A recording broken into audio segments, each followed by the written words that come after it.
Imagine being born with your best friend. Imagine growing in the same house, going to the same school, sharing the same dream, learning the same song, dancing together, fighting together, eventually becoming one of the best music acts Africa has ever produced. That was the story of Peter and Paul Okoye, two identical twins, two brothers, one name, P-Square. For years, Peter and Paul seemed almost inseparable. They danced together, sang together, traveled together, built businesses together, became wealthy together, and performed around the world. They became international stars. But behind all the glamour was the family. And like many families, they had its own struggle. Eventually, disagreements about music, money, management, family, and business will push the brothers apart. Not once, but twice. And in 2026, the story had taken another drastic turn, with the family dispute spilling further into public view. But how the two boys from Jos became P-Square? What was their childhood like? Who were the people around them? How did they become so successful? And most importantly, how did a family that built so much together get to where they are today? This is the story of P-Square. Peter and Okoye were born on November 18, 1981, and spent their formative years growing up in Jos, Plateau State. Although the Okoye family has roots in southeastern Nigeria, Jos became an important part of Peter and Paul's early life. It was where they grew up, went to school, developed their personalities, and discovered their passion for entertainment. Peter and Paul were not the only children in the family. They have older siblings, including Jude Okoye, who would later become one of the most important figures in the P-Square story. Their family also included Henry, Mary, Tony, Lillian, and Ifeanyi. Their parents were Josephine and Moses Okoye. Their mother has been described in biographical accounts as a pastor, while their father was a businessman. The family was raised in Christian values, and the children grew up in a close family environment. But nobody could have predicted what Peter and Paul would eventually become. As young boys, Peter and Paul developed a strong interest in music, dancing, and entertainment. They attended St. Morumba College in Jos, where their passion for performance became so serious. They participated in music and drama activities, sang, danced, and performed. They were particularly influenced by international performers such as Michael Jackson, MC Hammer, and Bobby Brown. These artists didn't just influence the twins musically, they influenced the way Peter and Paul viewed entertainment. They learned that being an entertainment wasn't only about having a good voice. It was also about performance, movement, choreography, fashion, energy, and connecting with an audience. And those lessons would eventually become one of the biggest secrets behind P-Square's story. But music wasn't the only thing the twins were interested in. Before becoming music superstars, Peter and Paul also had an interest in football. They were associated with the Pepsi Football Academy in Jos, and football was one of the possibilities for their future. But eventually, music won. And looking back at their story, perhaps music was always where they were headed. Because even when they weren't singing, they wanted to entertain.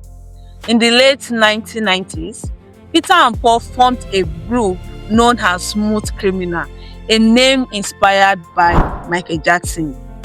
At this stage, they were still young performers trying to discover themselves. They performed at events, sang, danced, and gradually developed their own identity. They also worked on developing their musical abilities. They learned instruments including keyboard, drums, bass, and guitars. They weren't satisfied with simply being performers. They wanted to understand music. They wanted to create. They wanted to build something that belonged to them. Now, before they eventually settled on the name P-Square, they experimented with different names. They were known at different times as Double P, P&P, and the Peace. Eventually, they settled on the name that will become one of the most recognizable names in African music, P Square. Two P's, Peter and Paul, P Square. Simple, memorable, and eventually extremely valuable. But becoming famous was not immediate. Peter and Paul still had to prove themselves. In 2001, they entered the Grab the Mic talent competition. They won. That victory gave them sponsorship from Benson and Edges and helped them record their debut album.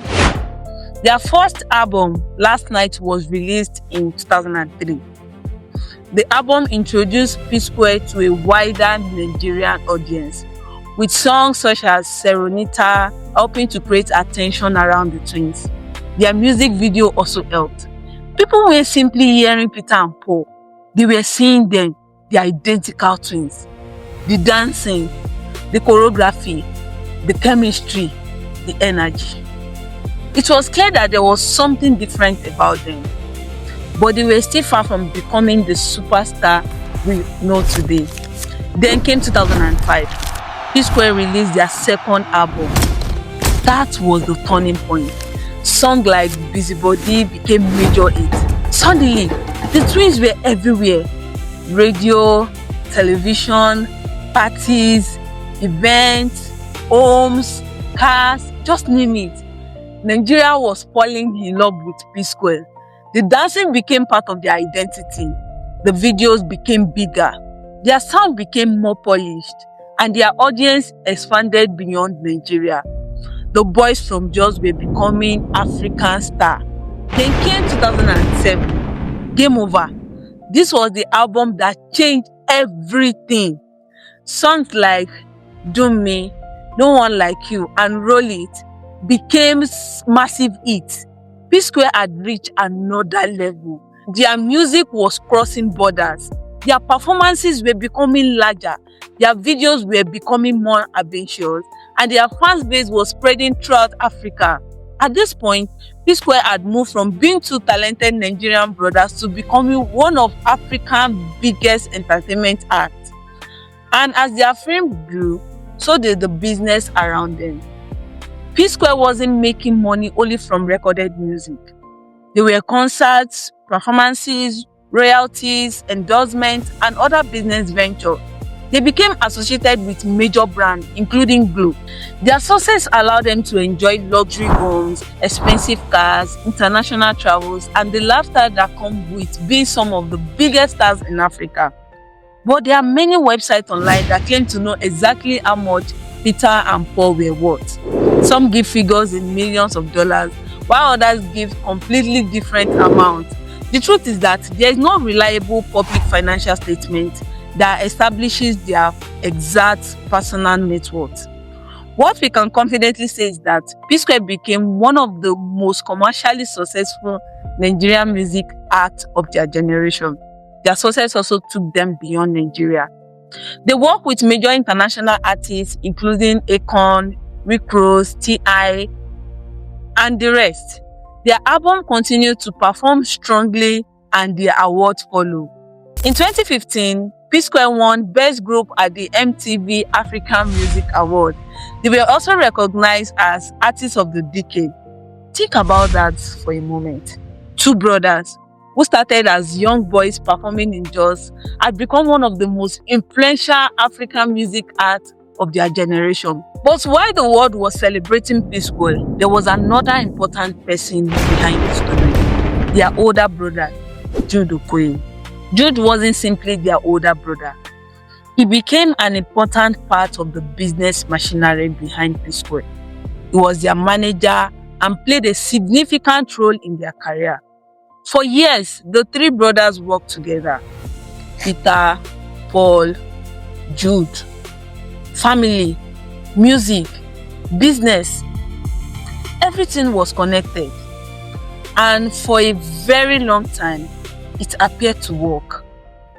But when a family business becomes successful and large amounts of money are involved, disagreements can become much more complicated. Peter and Paul were no longer simply brothers making music. They were running a major entertainment brand, and eventually, cracks began to appear. Peter's relationship with Lola Omotayo also became part of the wider family story. Peter and Lola had been together for years before marrying in 2013, and they have 2 children. Paul also built his own family life with Anita Isama, who he met while they were students at the University of Abuja. They later married and have children. For a while, everything appeared to be going well. 2 successful brothers, 2 families, millions of fans, international fame, money, awards, and a future that seemed almost limitless. But behind the scene, the relationship within the family were becoming more complicated. In 2016, the relationship between Peter, Paul, and Jude reached a major breaking point. Peter publicly announced that Jude was no longer managing P-Square. The disagreement became public and questions began to emerge about management, business, creative control, and family. And then the unthinkable happened. P-Square broke up. Peter became Mr. P. Paul became Rude Boy. 2 brothers, 2 careers, 2 brands, 2 different paths.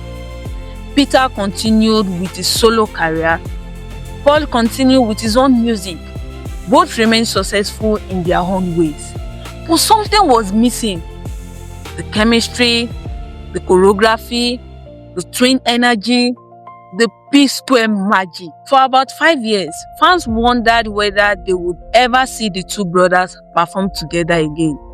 Then in 2021, something happened that many people had almost given up hoping for.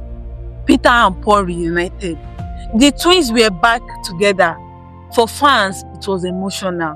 After years of fighting and separation, the brothers were together again. P-Square returned, the concert returned, the old song returned, and millions of people thought the family had finally healed. But sometimes, reconciliation doesn't really mean every old problem has disappeared. By 2024, the peace had broken down again. P-Square separated for a second time, and this time, the disagreement became even more public. Questions emerged about creative contribution, songwriting, production, management, money, and royalties. Paul publicly discussed his contribution to P-Square's music.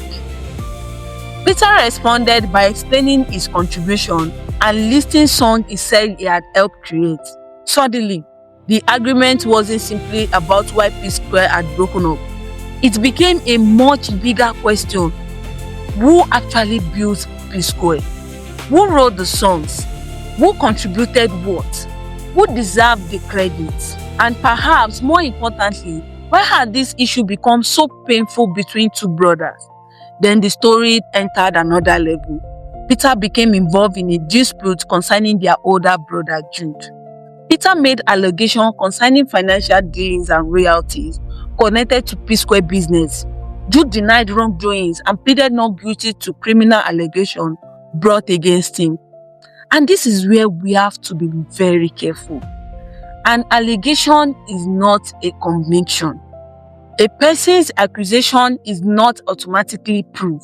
The court process is there to determine what actually happened.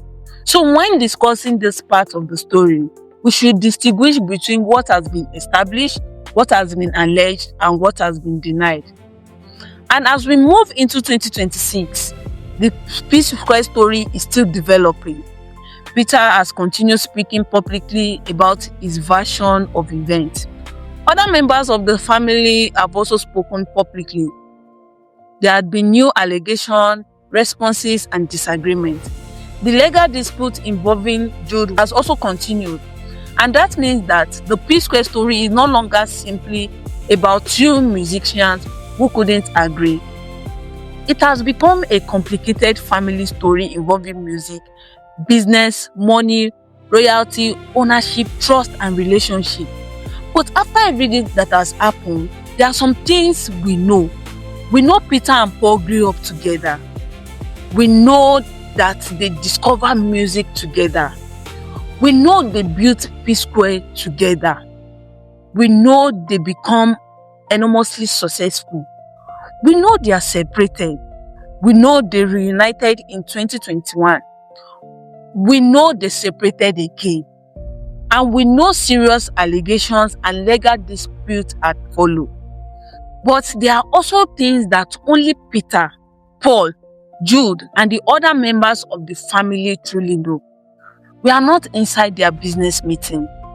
We are not inside their home. We were not present for every conversation. We don't know every disagreement that happened behind closed doors. And that is why the P-Square story should not simply be reduced to choosing sides. Before we judge the ending, we should remember the beginning. Peter and Paul gave Africa some unforgettable music. Do Me, No One Like You, Bizzy Body, Personally, Beautiful, Onye, Chop My Money, Alingo, Shaking, and many others.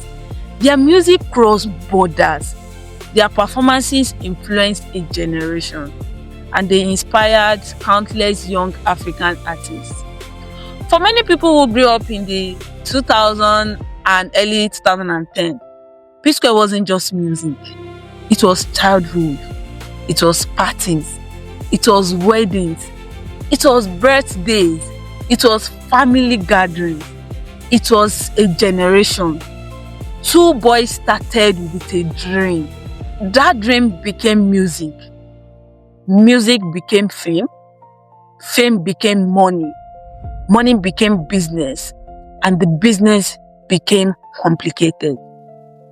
Somewhere along the line, the brother who once stood side by side found themselves standing on opposite sides. Maybe the biggest lesson from the P-Square story isn't about music at all. Maybe it is about family. Maybe it is about trust. Maybe it is about communication. Maybe it is about making sure that love and business don't replace the need for transparency. Because when you are starting from nothing, it is easy to say, we'll share everything. But when millions enter the picture, when businesses grow, when spouses become involved, when managers become family, and when everyone has an opinion, things can become complicated very quickly. P-Square story reminds us that success doesn't automatically protect relationships. Sometimes success tests them. And perhaps the saddest part of this entire story isn't that P-Square broke up. It is that two brothers who were born together, grew up together, dreamed together, struggled together, built an empire together, and become famous together, who reach a point where finding peace with each other becomes so difficult. P-Square may or may not return, but Peter and Paul will always be brothers. And maybe after everything that has happened, the most important question isn't whether P-Square will make another song together. Maybe the most important question is whether Peter and Paul can find peace as brothers again. What do you think really happened to P-Square? Was it money? Was it business? Was it family? Was it creative differences? Was it ego? Or was it years of problems that were never properly resolved? I want to hear your opinion in the comments. And if you enjoyed this deep dive into the story behind one of the African biggest music group, subscribe to my channel, because this is just the beginning.